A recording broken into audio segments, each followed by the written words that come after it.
88 सवाल और अडानी को हो गए 4 लाख करोड़ का नुकसान। अडानी के पीछे आखिर कौन पड़ा है? क्या है अमेरिकी कनेक्शन? एम्बुलेंस के ड्राइवर ने एशिया के सबसे अमीर आदमी को घुटने पर लाया। कौन है आखिर वो शख्स? अडानी के शेयर बेचने के लिए बाजार में लगी लाइन। खबर सच्ची है या कोई करना चाहता है अडानी को बर्बाद? अडानी के लिए गुरुवार का दिन काल साबित हुआ। महज एक रिपोर्ट ने एशिया के सबसे अमीर आदमी को घुटने पर ला दिया। चंद घंटों में कंपनी को 4 लाख करोड़ का खपत लग गया। सोचिए, ये अडानी के साथ जिसने किया वो कौन हो सकता है? आप सोचेंगे कोई बड़ा ही पावरफुल आदमी होगा, लेकिन ऐसा नहीं है। जिसकी एक रिपोर्ट ने अडानी के शेयरों में सुनामी ला दी, वो पहले एक एम्बुलेंस चलाया करता था और गौतम अडानी भी पहले फर्म में काम करते थे, लेकिन अब अरबों के मालिक हैं। दुनिया के सबसे अमीर आदमी बनने की रेस में सबसे आगे हैं और उनको पीछे करने के लिए कौन पड़ गया है?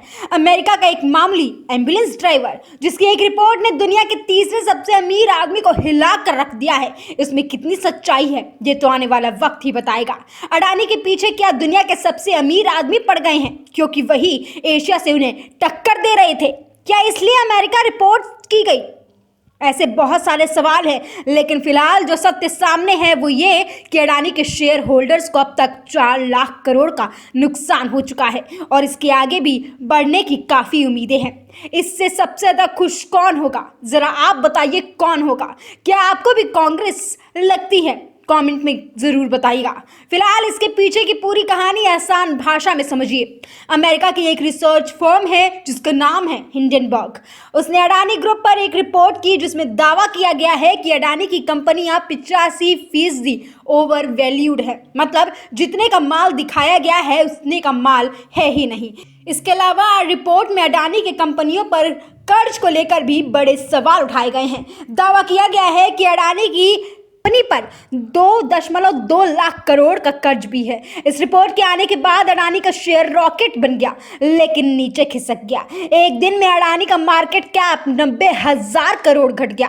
अब तक करीब 4 लाख करोड़ का नुकसान निवेशकों को हो चुका है और लोग जमकर अडानी के शेयर बेचने में लगे हुए हैं। इस रिपोर्ट में सबसे खास बात यह है कि जिस फर्म ने ये रिसर्च करके दावा किया है वो अमेरिका की है। इस समय दुनिया का सबसे अमीर आदमी जेफ बेजोस भी अमेरिका का है और भारत के रिश्ते भी फिलहाल अमेरिका से इस समय वित्तीय मामलों में ठीक नहीं है। ये कंपनी अब तक ट्विटर समेत 16 कंपनियों पर इस तरह की गड़बड़ी का आरोप लगा चुकी है। एक तरफ इन्होंने अडानी ग्रुप पर 88 सवाल पूछे, जिसके बाद अडानी टोटल गैस का शेयर 20% गिर गया। अडानी इंटरप्राइजेज में 3% की गिरावट आई, अडानी ग्रीन एनर्जी में 13% की, अडानी पावर में 5% की, एनडीटीवी में 5% की, अंबुजा सीमेंट में 7% की, एसीसी सीमेंट में 5% तक गिरावट देखी गई। अडानी ग्रुप ने कहा है कि वो हिंडनबर्ग के खिलाफ कानूनी कार्यवाही करेंगे और रिपोर्ट गलत तरीके से बिना सही रिसर्च किए पेश की गई है, जिससे हमारे निवेशकों पर असर पड़ा है। जवाब हिंडनबर्ग ने भी दिया है। फर्म का कहना है कि हमने 88 सवाल पूछे थे जिनका अडानी ग्रुप ने सीधा जवाब तक नहीं दिया। अगर अडानी ग्रुप गंभीर है तो उसे अमेरिका में भी मुकदमा दायर करना चाहिए, जहां हम काम करते हैं। हमारे पास दिखाने के लिए और कानूनी लड़ाई लड़ने के लिए सारे सबूत मौजूद हैं।